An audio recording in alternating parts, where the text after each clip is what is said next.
দেবতা হচ্ছে শিব, আমরা শৈব, তা আমার প্রধান দেবতা শিব, যার জন্য শিবের মাথার জল দিয়া আমার শিব বাবা সন্তুষ্ট করলাম। এক নাম আশুতোষ, জল পেলে খুশি, দুটিয়া ফুল দিল।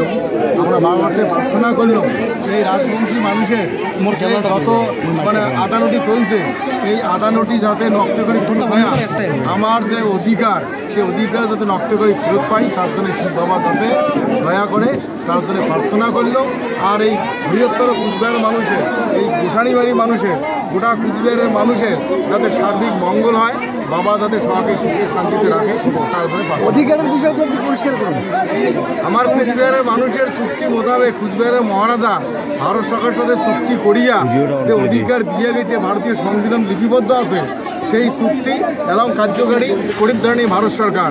এবং যেটা ঘটনাটা সত্য কথা, চুক্তি সংবিধান আছে, চুক্তি আছে, সেটা যাতে অতি নষ্ট করিয়া কার্যকারী করে, তার জন্য যাতে বাবার শিব এমনভাবে কেন্দ্র সহ উদ্বুদ্ধ করে যাতে উনি বাধ্য হয় নষ্ট করি আমার সাংবিধানিক অধিকার ফেরত দেয়। আমরা বিভিন্নভাবে দেখছি রাজবংশের জনজাতি রাজনীতির শোষিত, কিন্তু ধর্মনীতিতেও কি রাজবংশী জাতি শোষিত? এই সম্বন্ধে কী করেন?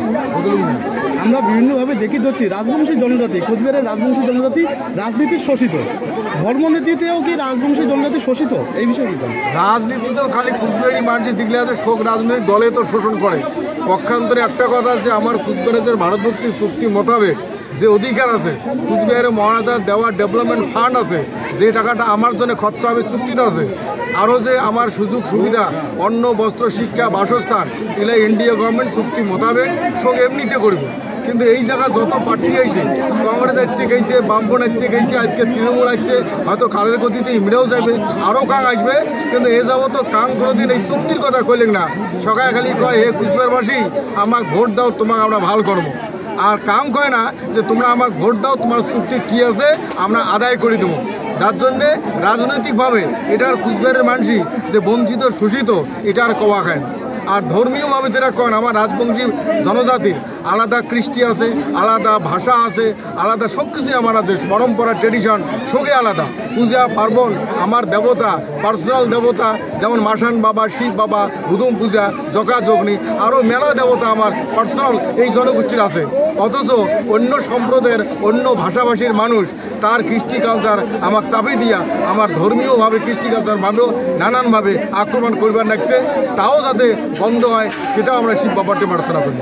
স্বধর্ম নিধনং সেও পরধর্ম ভয়াবহ, এই বিষয়টা কি আমার রাজবংশী জাতির ক্ষেত্রে কিছুটা হলেও সত্যি? এটা খালি রাজবংশীগুলি নয়, প্রত্যেক জনজাতিরটে এইটা প্রযোজ্য হওয়া দরকার। এটা গীতার কথা, ভগবান শ্রীকৃষ্ণ অর্জুনক কইছে, স্বধর্মে নিধনং শ্রেয় পরধর্ম ভয়াবহ। নিজের ধর্ম থেকে পরের ধর্ম যদি ভালো হয় তবু সেটা ভয়াবহ। অতএব নিজের ধর্ম, নিজের যে যে জন্মগত কর্তব্য বা কর্ম, সেটা করা উচিত বলিয়ে গীতাতে কইছে। যার জন্য আমার রাজবংশী মানুষের যে ওই মানে যার ধর্ম, নিজের ধর্ম পালন করা একান্ত প্রয়োজনে পড়ছে। অবশ্যই আগে এসে দরকার নিজের ধর্ম পালন করার জন্য রাজবংশী। এই রাজবংশীদের সাংবিধানিক অধিকারের যে কথাটি আপনি বললেন, তাহলে কি অধিকার আদায়ের জন্য আপনারা কোনো বৃহত্তর আন্দোলনের কথা ভাবছেন কি? বৃহত্তর আন্দোলন তো আমরা শুরুটাই করছি 2005 সালে বৃহত্তর আন্দোলন দিয়ে, এবং যার ফলে তো আজকে রাজবংশী নিয়ে এত চর্চিত হওয়ার লাগছে, কি রাজ্য কি কেন্দ্র, আমার চুক্তি নিয়েও চর্চা হওয়ার লাগছে, অনেক কিছু আজকে ভিড়িয়ে এসে লাগছে। এটা আমার আন্দোলনের ফল বলি আমরা মনে করি আগামী দিনও আর হয়তো বৃহত্তর আন্দোলন না করলেই ভারত সরকার আমার অধিকার ফেরত দিবে, এটা আমরা আশা করি।